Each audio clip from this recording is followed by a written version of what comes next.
Can you play Rise of Kingdoms without farms in 2026? And I'm going to give you the quick answer right now. Yes, but with a catch. As with most things into the game, you're either trading money or time for certain things, or in some cases, both. And in this scenario, with farms, you have more borrowed time when it comes to more resources. So, for example, I don't have farms, and every resource that I have is basically in this inventory.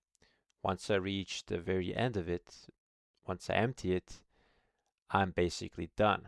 I cannot do open field fighting. Only thing I can do is join rallies or garrisons or swarm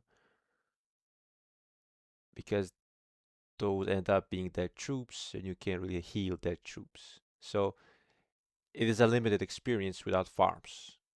But a lot of people who have aspirations for a lot of KP either don't farm or farm and supplement with other means. Some buy the bundles in game, but some others have people gather resources for them and they buy it for a price. And speaking of price, a quick word from today's sponsor. Top Up Live is a site where you can buy various bundles in a hefty catalog of games for a cheaper price. Once you sign up, you have multiple coupons to redeem and use. It offers a variety of payment methods such as PayPal, Visa, MasterCard, Apple and Google Pay, among others.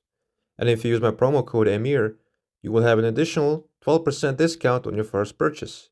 Thanks to Top Up Live for sponsoring this video. So you have these people that gather resources for you, and depending on the amount of resources you want to buy, the price can vary. But in most cases, these prices are a lot more affordable than some bundles that you can have into the game. And this comes as a very convenient as a very convenient option that you can have because once again you're trading money for time. Maybe you do not have enough time to run multiple farm accounts, and I understand that. I tried that in the past, but I simply could not be consistent with it, so I just let it go.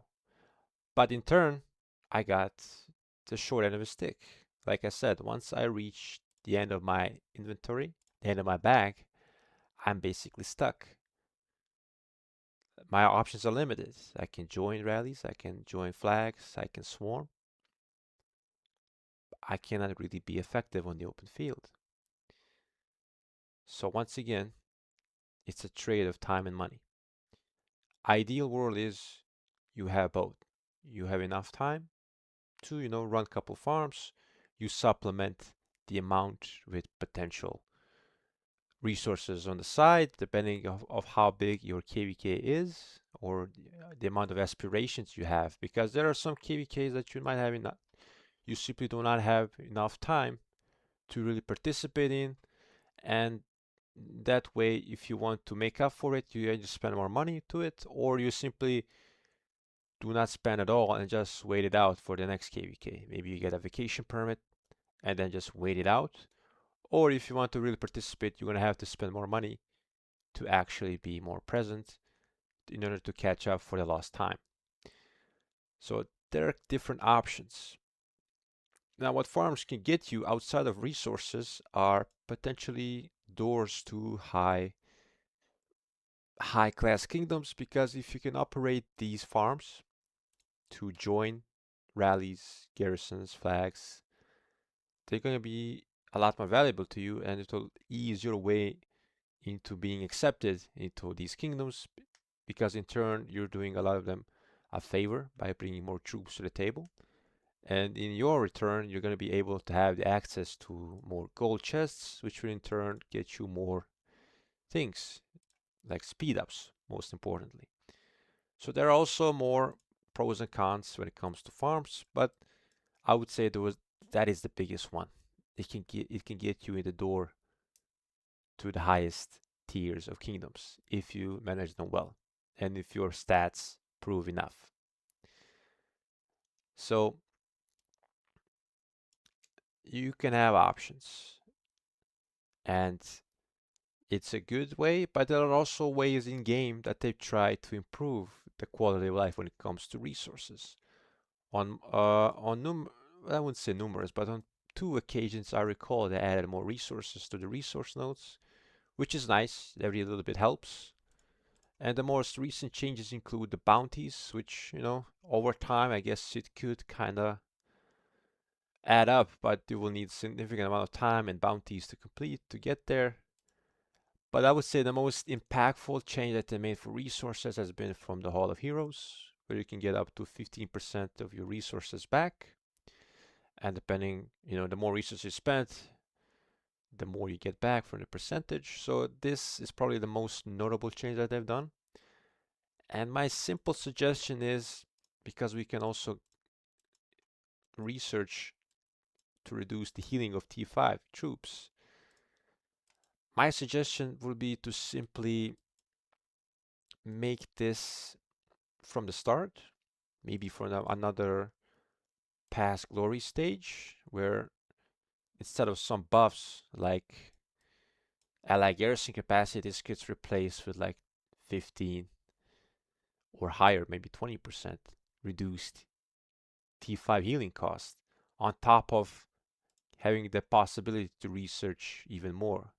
So you have, I believe, 35%, no, 15% here and 25 here, which is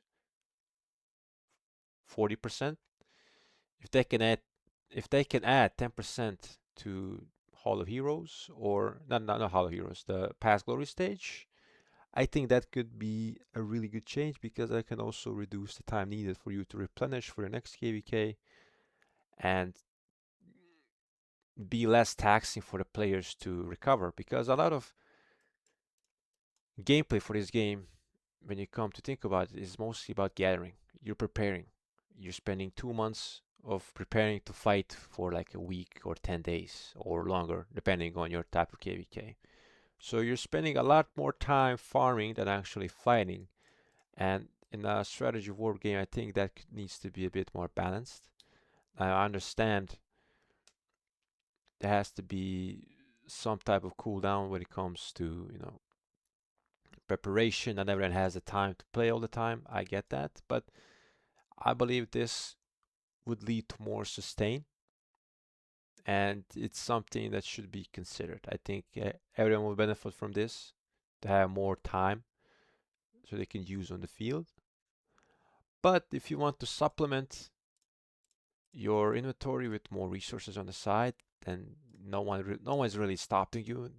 People are selling resources for years, and it's no secret people are playing multiple accounts in various KVKs, and people are having dedicated teams when it comes to some of these players that you see in the field, which have a high amount of power, high amount of KP. They're being usually run 24/7 by a group of people. And they're all active during wartime, and which means they're spending tons of resources, which they haven't really gathered. They just got it from people, from for a price. So I'm not really hating on everyone here. I'm just stating the facts, but I'm just saying, if you want to play without farms, you definitely can, but just expect to pay a price for it, especially if you're in a higher seed KVK where you expected a bit more in terms of contribution, and you really have to step up and do your best to maintain your position in that kingdom. And that usually requires a lot of KP.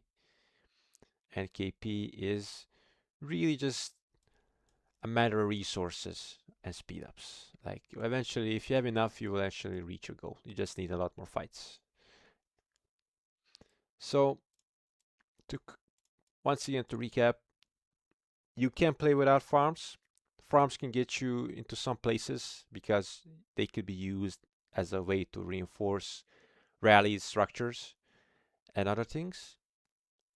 And also, they're also time consuming. If you have a lot of them, they could potentially lead to burnout. So there is a con to having farms as well. But if you don't want farms, but you still want resources, and if you're in a semi-decent kingdom, you probably have a buyer that can give you these resources for a price, and they're usually a better price than what you have on offer in these in-game shop. So hopefully this gives you a glimpse of what to expect if you're a new player, or if you're wondering how these players got so much KP. Well, now you know. It's a lot of resources, it's a lot of speed ups, it's a lot of players, and it's a lot of coverage. So let me know what you think in the comments below, and I'll catch you guys in the next video.